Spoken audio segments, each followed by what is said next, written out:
Strong Dads wants to thank Quality Auto Mart for joining us as a sponsor. Quality Auto Mart was born in 1985. They are owned and operated by Mark and Nancy Repke. Quality Auto Mart provides all the services, repairs, and maintenance for your vehicle's needs with a 3-year auto parts and labor warranty. They offer complimentary vehicle safety inspection and estimates. Also, they offer a shuttle service, and the 4th oil change is always on them. They are located at 7307 on State Road 46 in Batesville, Indiana. Make sure you give them a call at 812-934-2301.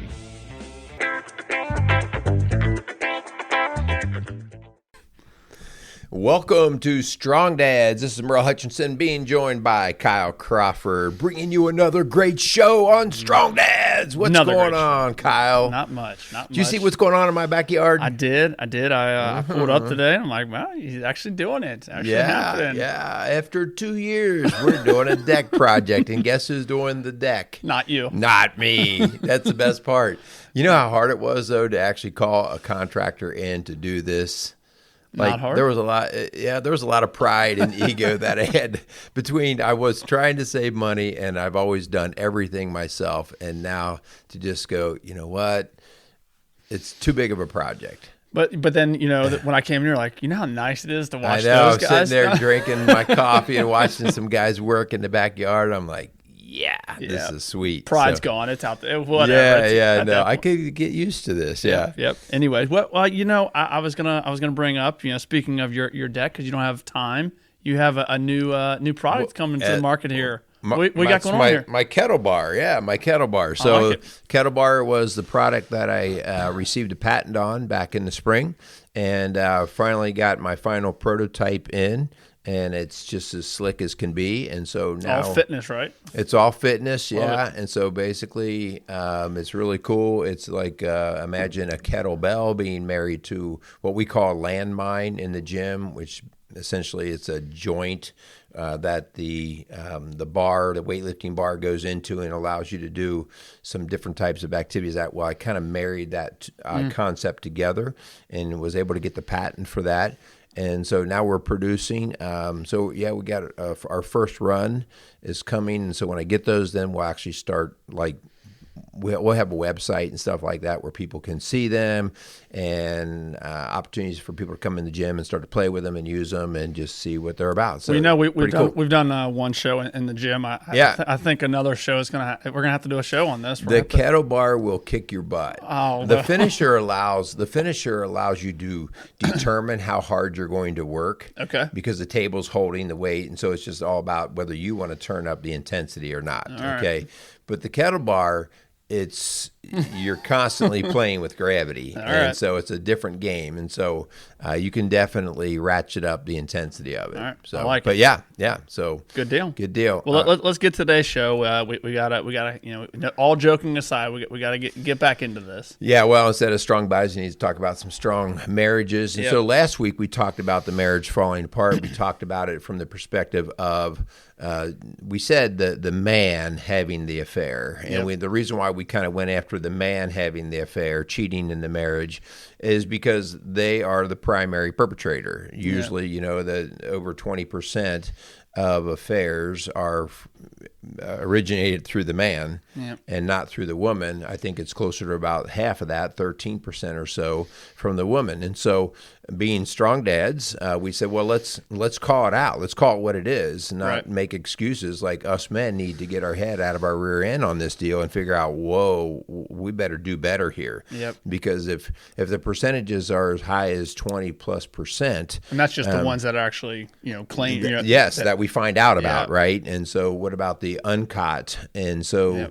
the damage is not just to the marriage, but the damage is to the family, to the kids, and to society at large. And that's part of our mission, is to say, hey, man, we need good dads. We need good husbands. If we think that there's going to be a way forward to helping the next generation, it's got to start in the home. So that's why we went after the dads first.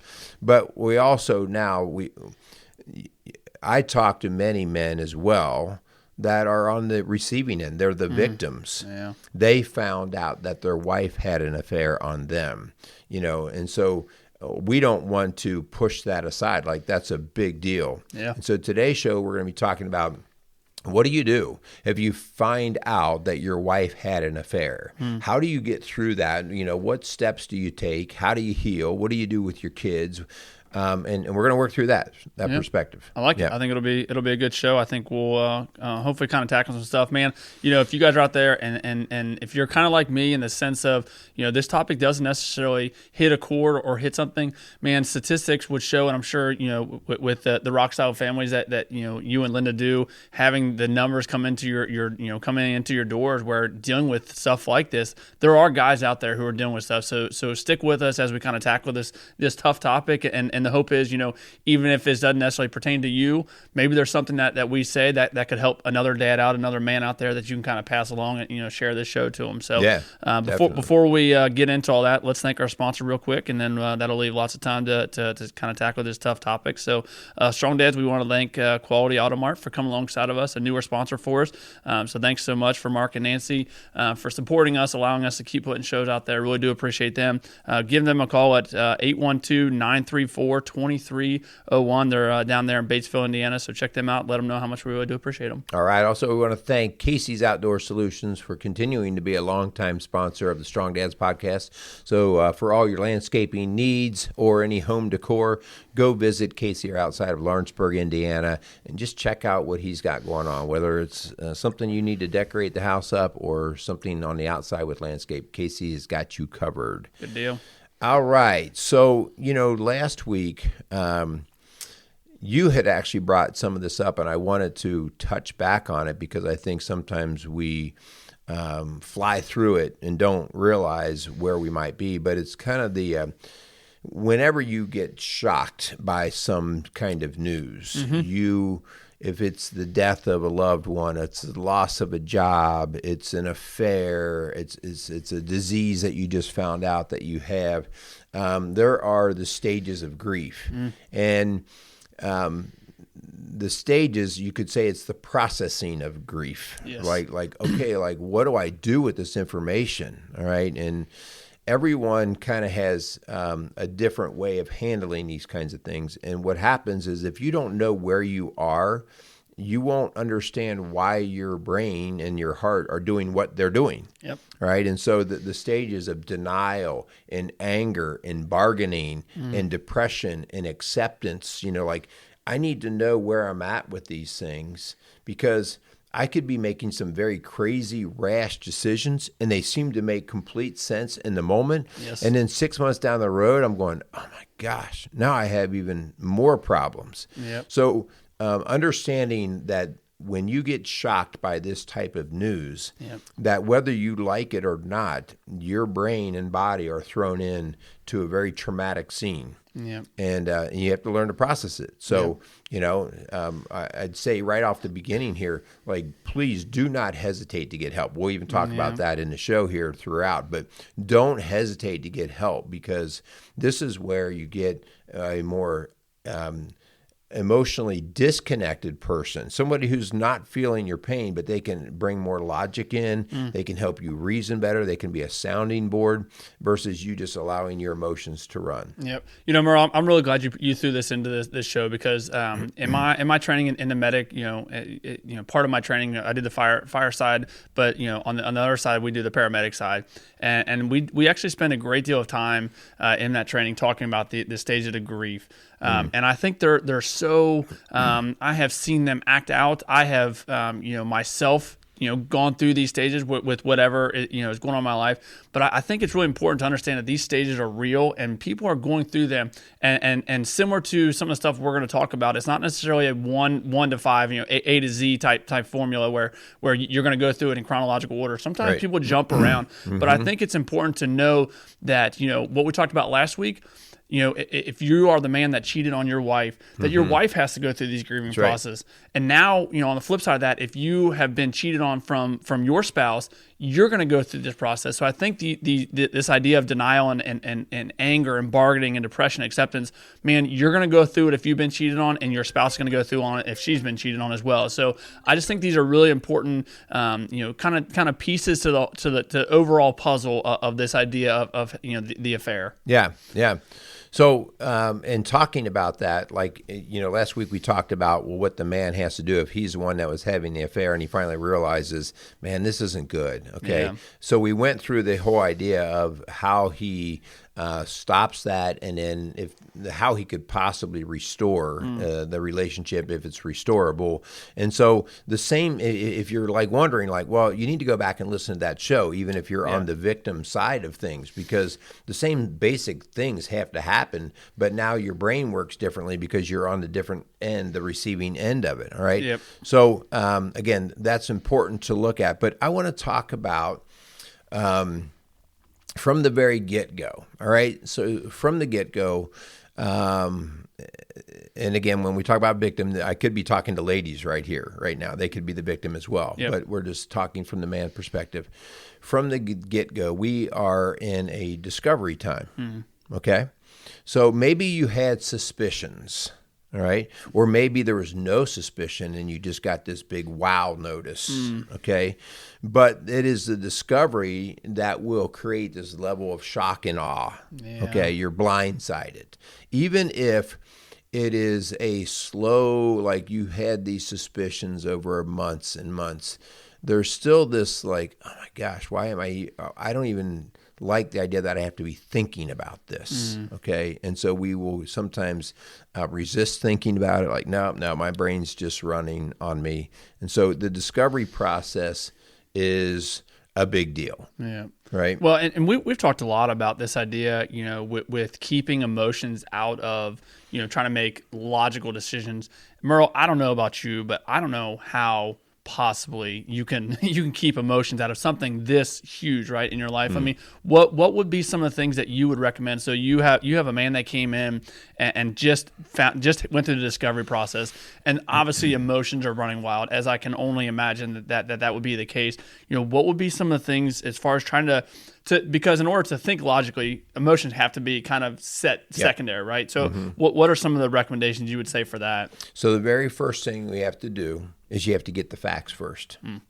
You have to get the facts first, because your brain will create false realities. There'll be lots of different things that go on. So you have to get the facts. You have to know the people involved. You have to know the places, the times, the locations, the circumstances. You have to get that, all right? Man, that's got to be hard. That's got to be hard. Well, so this depends a lot on the willingness of your spouse, whether they're, man, you caught me, okay, and I'm sorry, and I confess, and all these things, or did I catch the person who's going to deny, right? So it really just depends on how you go about getting those facts. I've worked with people who have hired private detectives. Really? Yes, where they've I suspect that this was happening.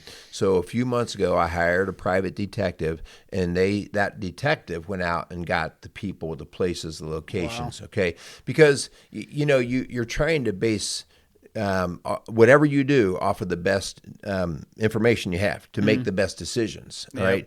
And so getting the facts is extremely important. Last week we had talked about this idea, if you were the one that did the cheating, to allow your spouse to ask the questions, and you have to be truthful in giving the details, but only giving the details that your spouse is asking, right? I mean, at some point they're going to say, okay, I don't need to hear anymore, right? Right. When the flip side, so we, as the man, have been cheated on by our spouse, or again, just like you said earlier, we could be speaking to the ladies just as easy as for the men.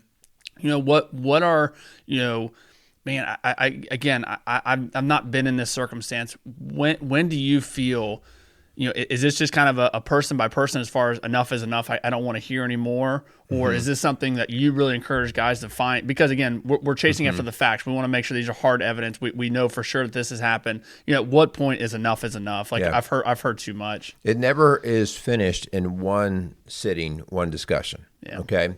And because what has to happen is when you might sit down with that spouse, the cheating spouse, and you might go, okay, I need to hear it. I need to know what's going on. I want to know, because really what we're really talking about right now is the whole wall of trust that the two of you built together, one trust block at a time, has been blown apart. And so each block is a different aspect, whether it was what I did with money, what I did with time, what I did with people. And so all of those blocks come together. And when I have integrity in the box, in other words, they're in the blocks, that means they're all locked together well. And we have built strong trust in this wall that protects our marriage. Yeah. Okay. And so what happens is when you start to have the very first conversation and you feel you get some names or you get locations or whatever, and you go, okay, that block's blown out. Yeah. If I don't get all of the blocks that build trust, if I don't get an understanding or wrap my head around all of them, and some of them I find out later, so in other words, 2 months down the road, I'm walking through the rubble, and I see that there's another block with another name on it that we never talked about, but I see it laying in the pile that used to be part of the wall, I will be devastated again. Yeah. You didn't tell me everything. Yeah. All right. And so the idea of reassembling these blocks into a wall again is impaired greatly. Yeah. Right. So I have to get all the information, and you'll know, all right, when you feel like, no, okay, like I know everything I believe I could possibly know or that I need to know. But I will tell you that I've never really seen that all happen in one time. This wears out the perpetrator. If they've decided to come back in, the victim will make them go through many different discussions. And the perpetrator will be like, oh my gosh, like how many times do we have to review this story? And you like it or not, they're going to have to go through it. Yeah. But the victim has to have great security in believing the story, trusting the story, in order to even consider that they would rebuild. Okay, so when is it enough? I don't know. Yeah. All right, that has to be within the victim to say, okay, I think I could start to build back. Yeah. This next point, this idea of admission of guilt, I would say for sure. I think we probably did it last week in our show. Man, there has to be no excuses when it comes to this, right? So if we're talking to your spouse that has been the one that has done the affair, right? I would imagine if it was a flip side and it was the man that was having the affair, 100%, you have to take full responsibility for your actions. Like, a lot of times we'll talk about, even if you played a small part in that, I don't think there's going to be any justification for someone going outside of the marriage and having an affair. So, again, maybe I'm wrong for thinking that, but I would imagine that, if your spouse is the one that has committed adultery and went outside of the marriage bed and had an affair, man, there's got to be 100% admission that this is on me. I did this, because I think we would tell every man that that's something that they would have to do. Yeah. So if I find out that my wife cheats on me, then it is my right to demand the authentic admission. It's my right. Like if I don't see it 100% authentic, in other words, if I hear stuff like, okay, yeah, like, I had an affair, but like it was only this one time, and I hear these buts and these becauses and these excuses, then no. All right. In other words, they're trying to still dodge the full responsibility. And so you demand 100% authentic admission of guilt. In other words, they need to fall to their knees. Okay. And if they're not willing to fall to their knees, then that kind of tells you, all right, then I can't go back into building trust walls here. I can't do that. I'm going to have to protect. All right. So, and your partner, like, their patterns usually of how authentic they are. Yeah. And so you do want to be on guard with that. Like, because you can't build back with bad building materials. Yeah. Okay. So you want to get this right. So you couldn't go build your new deck with old materials. With old materials. That's why we had to tear the old one down. That's right. Yeah. That's right. So, speak on this next one, Merle. Obviously the business that you and Linda are in with Rock Solid Families, this idea of seeking help. We talked a little bit about it last week. Can you kind of touch on this and speak into this a little bit? So you've discovered there's an affair. Yeah. Okay. You're out seeking the truth. Okay. You're trying to get to it. You see that there is Well, whether there's an admission of guilt or not, okay, your next step in this is you need to seek help. And the reason why you need to seek help is not that you're not smart enough, but because you're emotionally tangled to the problem. I can all right? see that. Yep. Yeah, and so you're stuck in the barbed wire. And from the inside of that, it's so hard to see how you should go. And so you seek help, even if it's,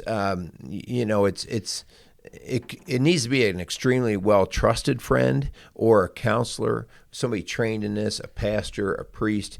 But you seek help because you're looking for a logical, non-attached emotionally mind to help govern and steer you through. And if I will just tell you, like, is it impossible to get through without help? No, nothing's impossible.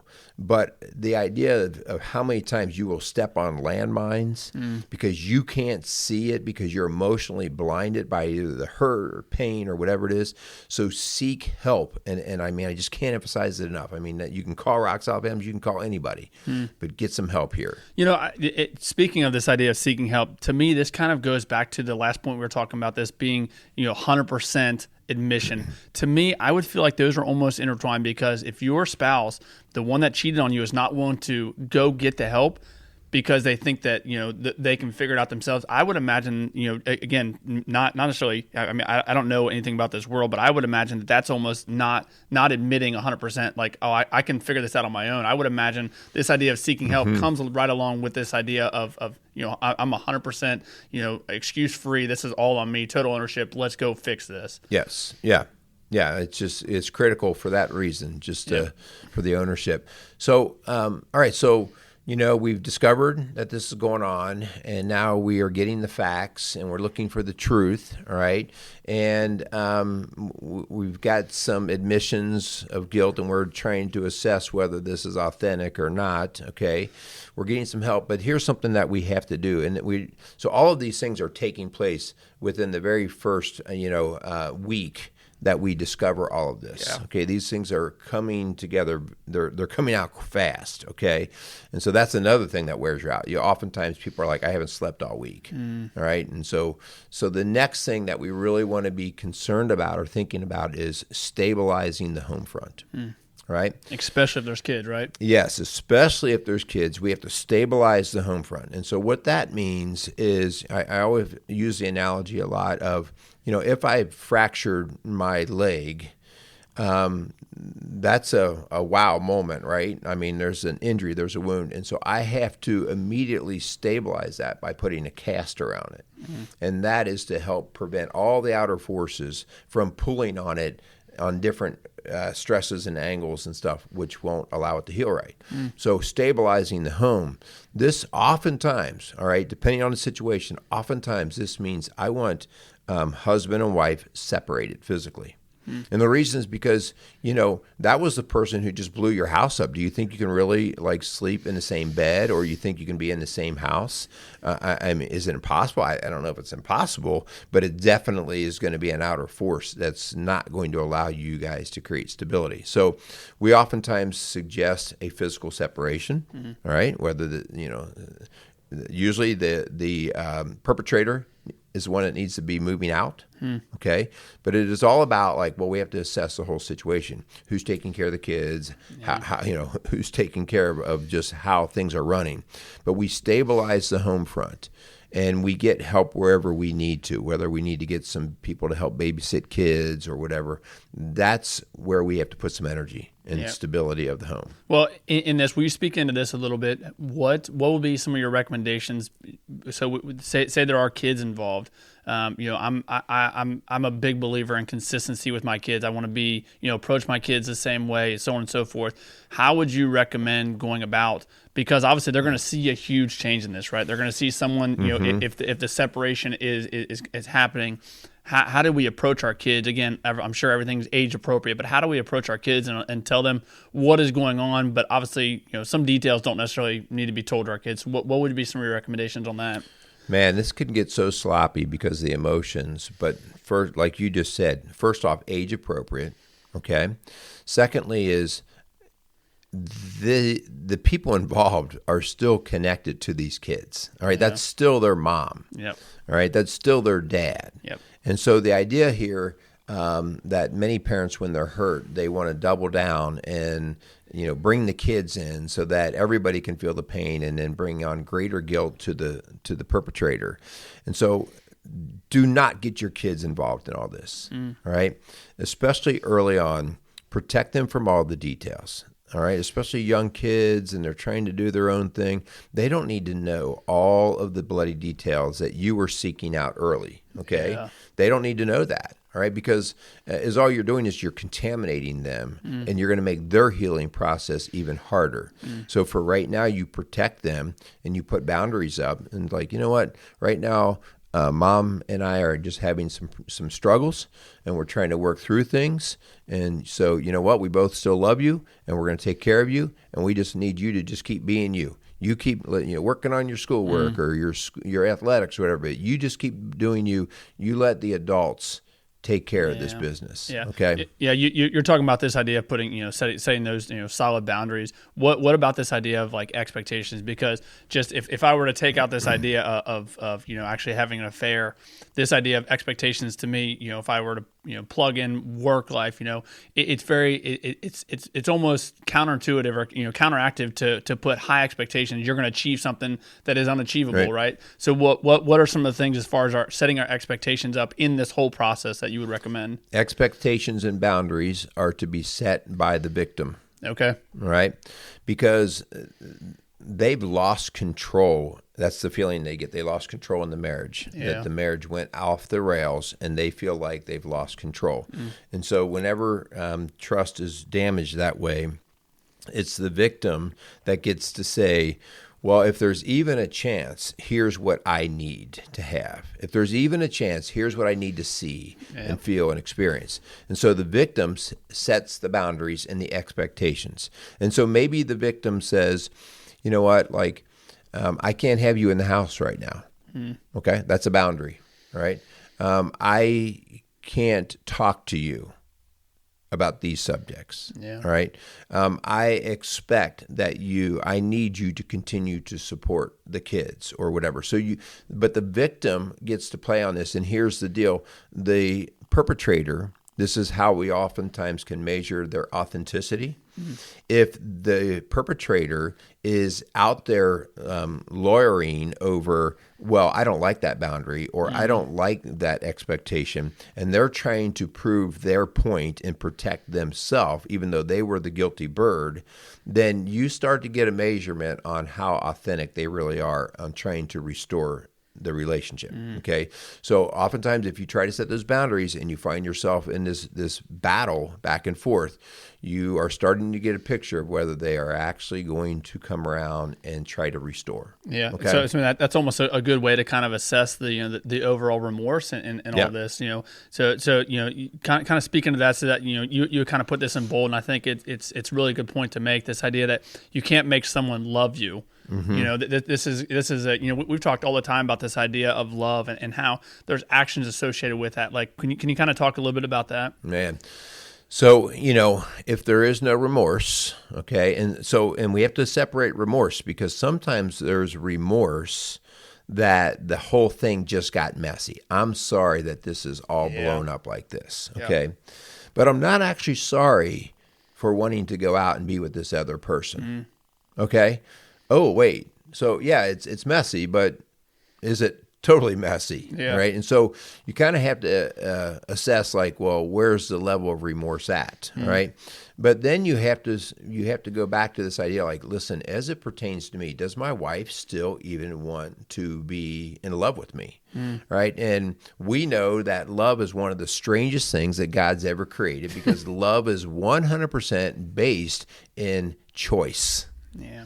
You can't have love without choice, right? You can't make someone love you. Yeah. And so when you are starting to talk with this person, if there's any chance, you have to see, like, well, are they going to choose to love you, or do you feel like you're trying to pull them into love with you? Right? Look what we have, honey. Look what we had together. Like, I love you, and, you should love me. Well, listen, if you're trying to pull them back in love, then that's probably not you don't have a good understanding of what love is, right? They have to be in love and choose to be in love with you.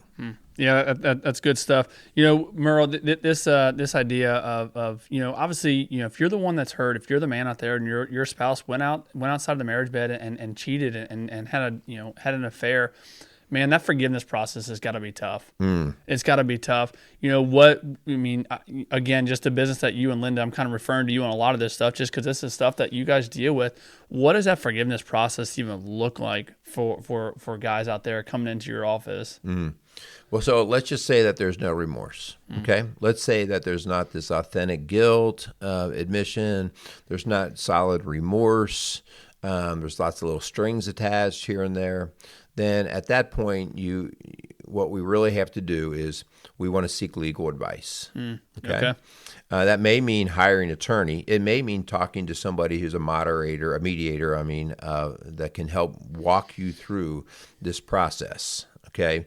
And I'm not saying it's going to end in divorce. What I'm saying is you need to start to prepare yourself. Okay. And this is if there's no remorse, you're saying, right? Yes. If there's no remorse, there's going to have to be forgiveness, whether there's remorse or not. But there's two different avenues that we're going to go in terms of how we're going to proceed. And so I need to get a little bit of legal counsel, potentially hiring that attorney.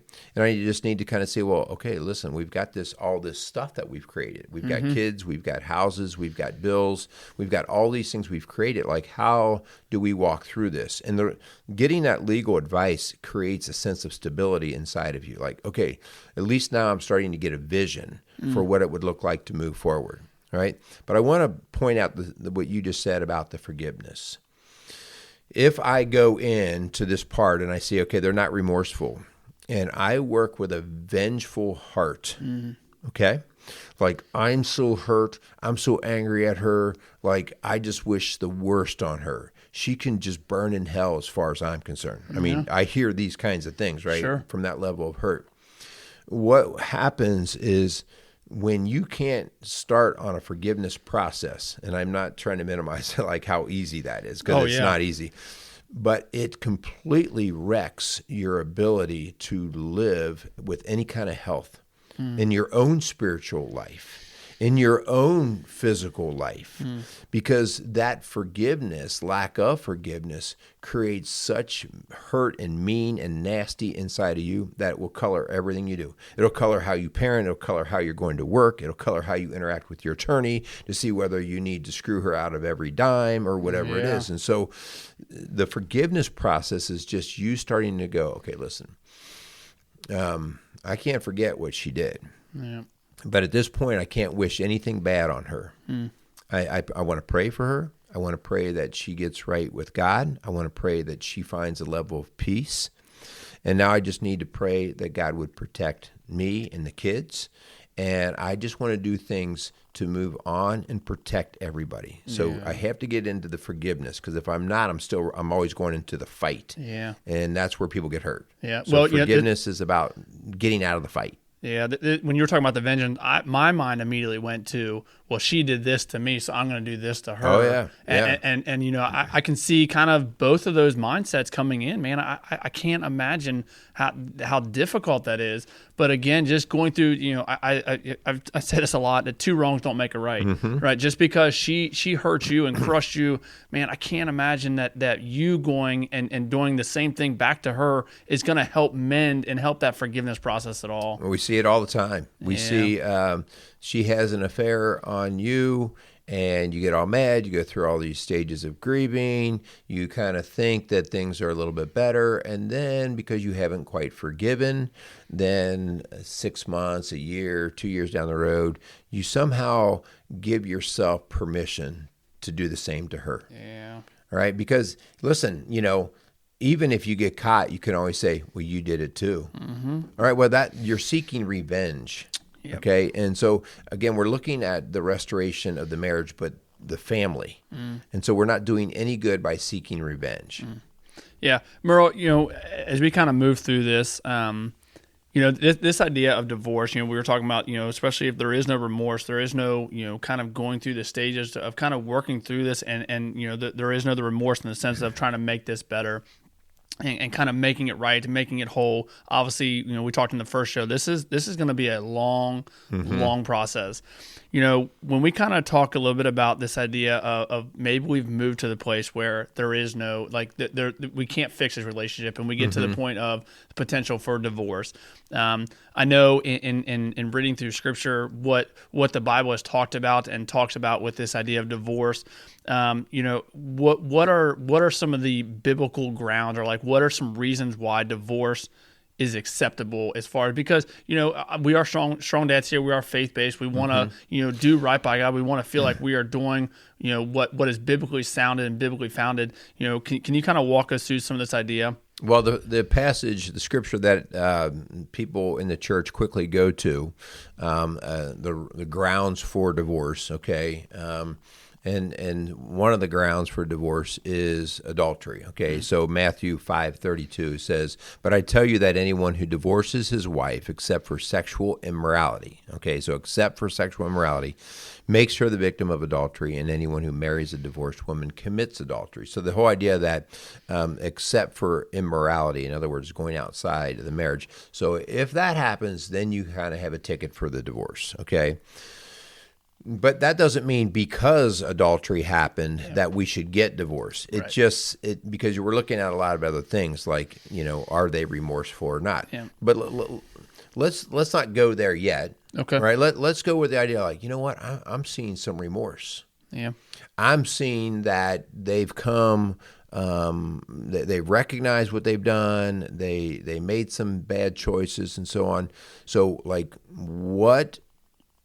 how could we heal that? Okay. Right? What could we do with that? Because, man, I will tell you, we've seen marriages restored from affairs. And if it's done well, you can actually get down the road and you can actually hear couples say, our marriage is better than it ever was. Mostly because what happened, there were things that precipitated the divorce earlier. Right? Okay. Behaviors, lack of communication, trust, not so good, whatever. And so now this thing was all blown up, and they had to go back to the base and rebuild. But they, not to use the political phrase of build back better, but they built back better, right? They built back better. Right. And so the idea here is that is possible. Yeah. It is possible. And so to do that, all right, I have authentic remorse. I have admission of guilt. I have a heart that's coming back in. And now I have to start with the forgiveness process, right? Like, okay, listen, my wife I really think she recognizes what she has here, and she wants it back. And so I have to personally, as the victim, I have to recognize, okay, I'm going to work on my forgiveness. And I'm going to no longer seek out that revenge. Yeah. And then here comes the next part, okay? Now you have to start to ask the question that I have not asked you to ask yet, because I didn't want you to do this. I needed them to own all their bad, okay? I needed them to take all the blame. But remember, I said this is a two-way street. Yeah. And so if I believe that now there's a possibility of restoration, then I have to start to say, okay, I need you to speak real honest with me. What did I have to do with this? How did I contribute to you desiring to go away from our marriage? Yeah. And the reason why we have to do that, and this is... Man, I bet this is hard. Oh, well, because this is where, you will hear things like, well, I met this guy at work, and I've had conversations with this guy that you and I have never been able to have. This guy, just gets me. You hear words like soulmate, right? Yeah. This guy's like my soulmate. Like, he gets me. Like, we have the same interest. We believe that we have the same humor. Like, this guy gets me. And around you, I never get that. Oh. All right. So is there something that we can help with better communication skills? Yeah. Getting in touch with each other. Being connected. Because if you just say, well, listen, this is all yours to fix and not mine, well, you just basically close the door on any restoration, because she's going to be like, well, this is a dead-end street. I've been in this for 15 years. I know where this goes, okay? So you have to then start to own your levels of blame, okay? Yeah. And just to make sure we're clear, just in case you guys didn't catch that, you were speaking, this is after the spouse that cheated took 100% of the blame, no excuses, and there is that initial, we're going through the remorse, and you're going through the forgiveness process, and you're trying to build back that trust, you're saying at that point, that's when, let's figure out what it is that caused that separation, correct? Yeah. What have I done or not done? Okay. Tell me where I've possibly pushed you away. Yeah. This is where you have to give them permission. Yeah. And again, I mean, I wouldn't do that early on, right? Because I have to know who, admission of guilt. I have to make sure that that's established. But the last thing you want is when we have an affair and right away, the victim says, "Oh, I know it's because of something I did. I know it's something," and the next thing you know, all the blame shift got put onto the victim. Yeah. Well, I would have never had an affair if you would have done this for me. Okay. No. The affair is the choice. Okay. And so, but if we do feel like there's restoration, then we have to go back into the idea of saying, all right, so what was my part? What can I do better to love you better, to serve you better, all these things, all right? Yeah. Merle, and you can probably debunk this, but I've heard this saying before, once a cheater, always a cheater. Man. I mean, when we're talking about this idea of remorse and this idea of actually going through the forgiveness process, man, when you're speaking about this, to me, I'm thinking of guys saying, well, she cheated on me. She's always going to be a cheater, right? What does that look like as far as, going through that forgiveness process and realizing there is remorse there, from your spouse, if that is the case? Man, how do you kind of debunk that in your mind? Once a cheater, always a cheater is not necessarily true. Okay. So it has so much more to do with their character. All right. If they were a person of good character, and we always ask the question, are they a person of good intention? And not a perfect person. Nobody's a perfect person, but do they wake up in the morning and they have good intentions for you and for the family and for their life and everything? And so if you have a person who's very selfish, very narcissistic, and they are very driven within to please self, then that would be a person I'd be very cautious about, because that could be once a cheater, always a cheater kind of thing. And you'll see patterns like that. But if you see like, this person was always of good intention, but they got off the rails somehow, okay, then it may be worth going in through the restoration process. It may be, but we can't obviously write guarantees about whether somebody would ever cheat again. Yeah. I think one thing that's important, that if you're going to have restoration, it needs to be 100% intentional. And what I mean by that is you can't just say, well, we're trying to get things back together. That's just too casual. You actually need a program, a system, a plan. And so this is where you might also get with a coach or a counselor and you say, you know what? So we're going to start and we're going to do some daily talks. We're going to start dating again. And we're going to actually have these little milestones that we can see how well we progress through these. And what you're going to see is as you progress through them, you're going to feel either more or less connected based off of how you go through it. All right. And if you go through 3 months of trying to do restoration and you're still having all these doubts and you don't even think about the person, or when you do think about the person that you get still half sick, that's telling you something, right? But if you're going through this and you're like, I'm getting softer towards this person. Like, I feel like I'm enjoying this person again. We're having some fun, we're seeing the value in each other. This is going to give you energy to keep restoring. Yep. Man, this idea of restoring, I think we would really miss the mark here big time, Merle, if we didn't speak into this idea that, man, in this process, you have to bring Christ along for that ride. You have to. Man, Jesus is all about forgiveness. He is all about restoration. He's all about making things whole.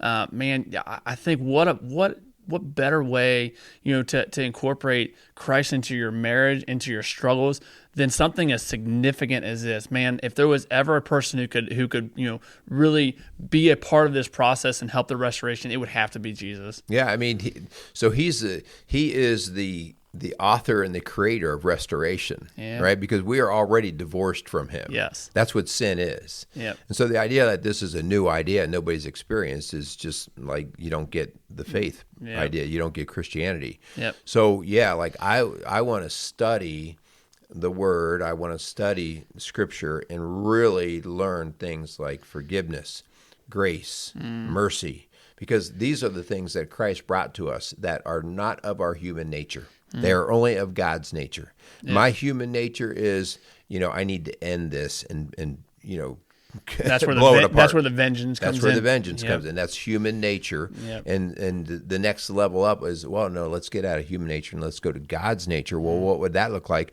Well, those are the words of Christ. And that's why we subscribe to the words of Christ, because it is inhuman, or unhuman, I should say. Yeah.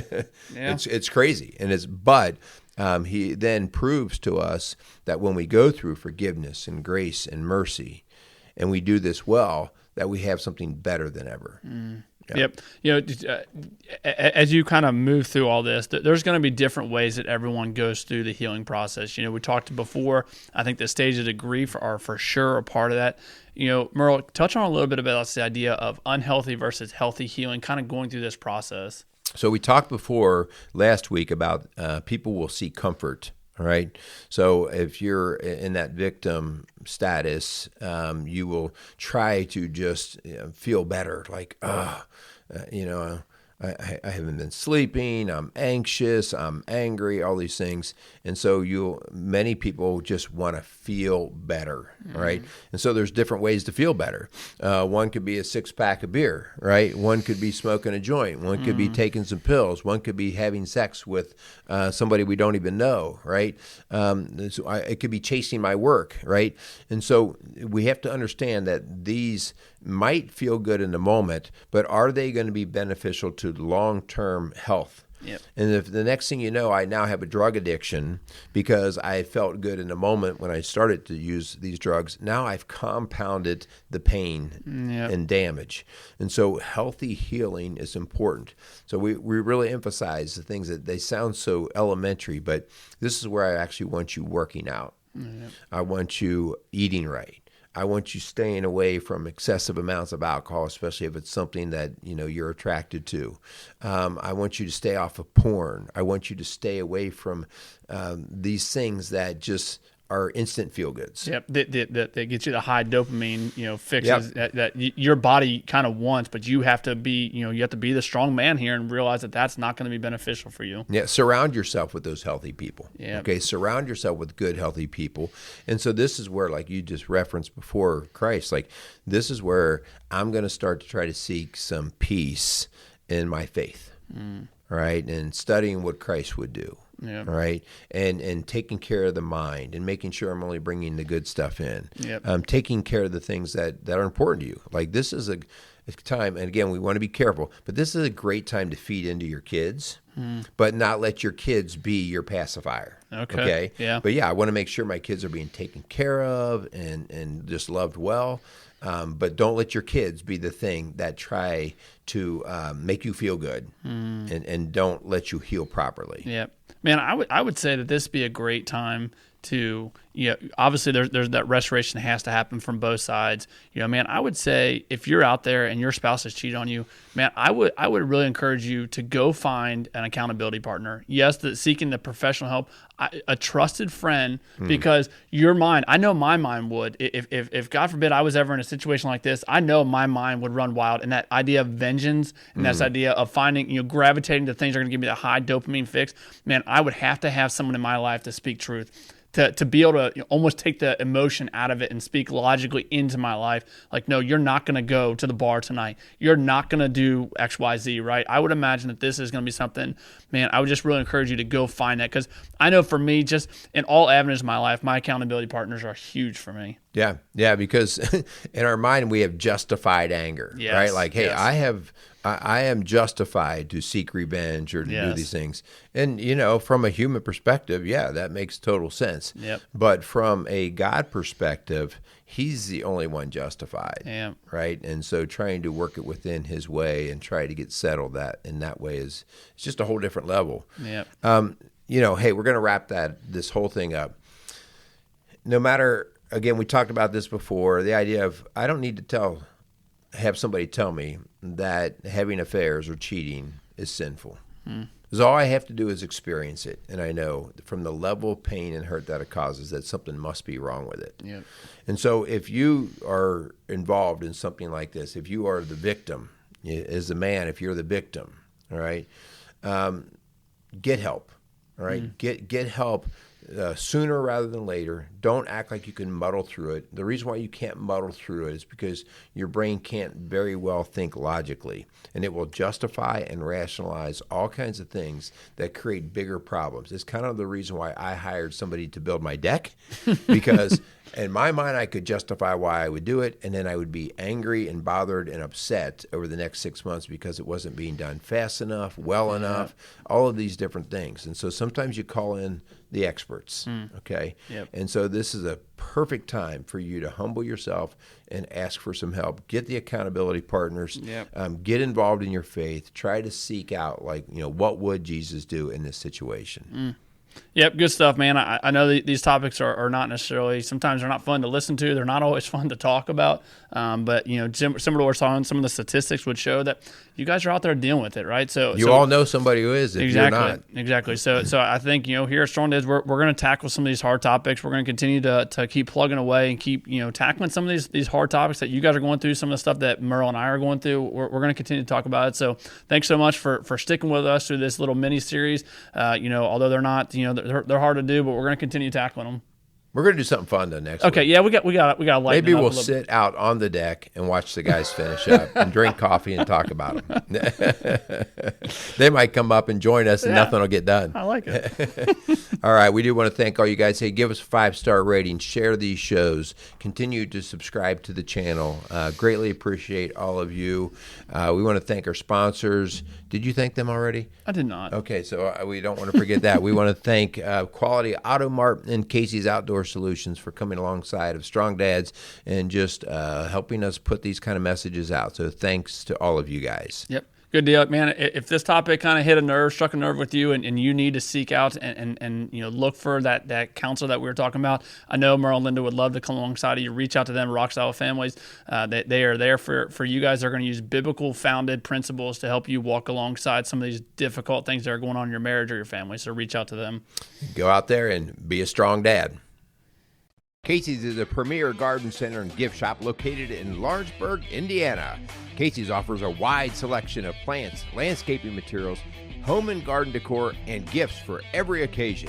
Casey's is committed to providing exceptional service, a unique shopping experience, and value to every customer. Stop in and see what makes Casey's so unique. Located at 21481 State Line Road, Lawrenceburg, Indiana, or call 812-537-3800. Let Casey's help you add beauty to your home.